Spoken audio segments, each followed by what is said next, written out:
So why don't we just call the sons of God angels? Yeah, why don't we?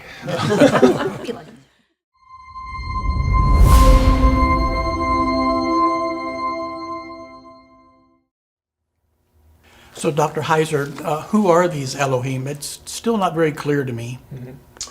Well, let's think about it this way. If Elohim doesn't refer to a specific set of unique attributes, it must mean something else.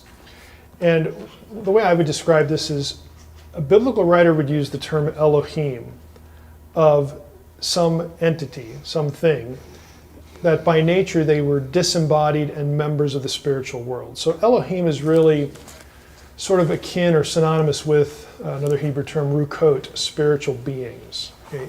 Any member of the spiritual world is an Elohim. Now, there are lots of different terms for the members of the spiritual world. We don't need to rabbit trail into that necessarily. There are terms of rank and hierarchy and job descriptions and all this. But fundamentally, if you're a member of the spiritual world, whether you're a supernatural being or the disembodied human dead, like in 1 Samuel 28, this is where you are now. And I use that term to label you as an inhabitant of the spiritual world. Now, in Psalm 82, there are certain members of the spiritual world, spiritual beings, Elohim, that are under judgment. God is not happy with them. If we go over to Psalm 89, again, where we have the same kind of language, we have a reference to the sons of God. This is Psalm 89, 5 through 7. Who is like you among the sons of God? Okay. And you have these different attributes thrown out, and of course the point is that nobody's like the God of Israel, the God of this assembly, and so on and so forth. But again, it's spiritual beings, and the counsel there is in the skies. It's in the spiritual world. It's in the heavens. Again, these are terms that biblical writers would use to describe where God is and where we are not. One of those is the heavens. Okay?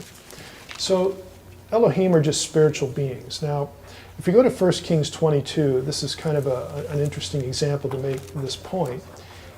We have a passage that I think is sort of illustrative. This is the story of the prophet Micaiah when Ahab, the wicked king of the northern kingdom, Israel, asked Jehoshaphat, the king of the southern kingdom, to come up and plot with him to go up to remote Gilead and enter into some warfare conflict. And so Jehoshaphat goes and visits him, and Ahab rolls his prophets out, and of course they're saying, "You're great, Ahab, do whatever you want, you're awesome." And Jehoshaphat isn't satisfied. He says, isn't there a prophet of Yahweh around here somewhere that we can ask him? These are all just yes men.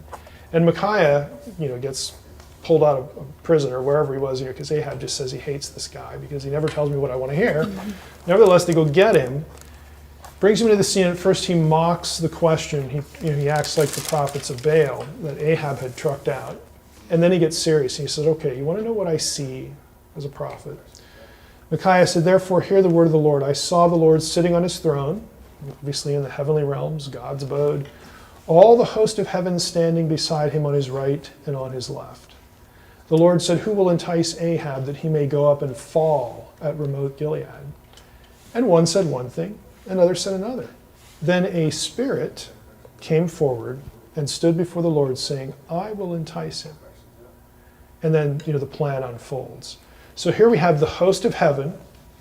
They're called spirits.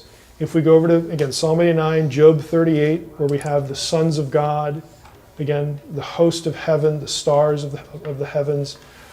These are supernatural beings. All of these terms sort of refer to their spiritual nature, their disembodied nature, and Elohim is just one of them. Sons of God, sons of Elohim, are Elohim because they're spiritual beings. That's really all they are.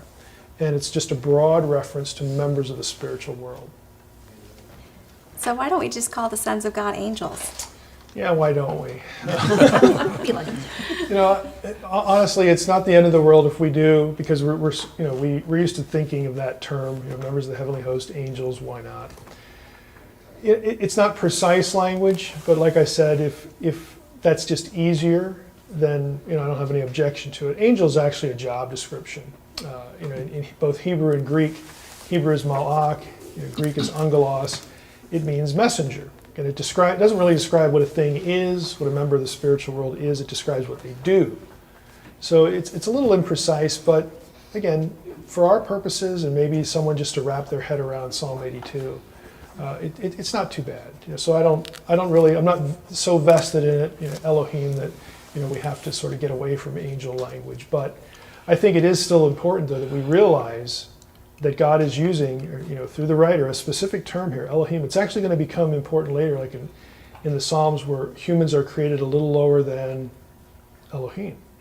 Okay, it doesn't say angels there in the original text, it says Elohim.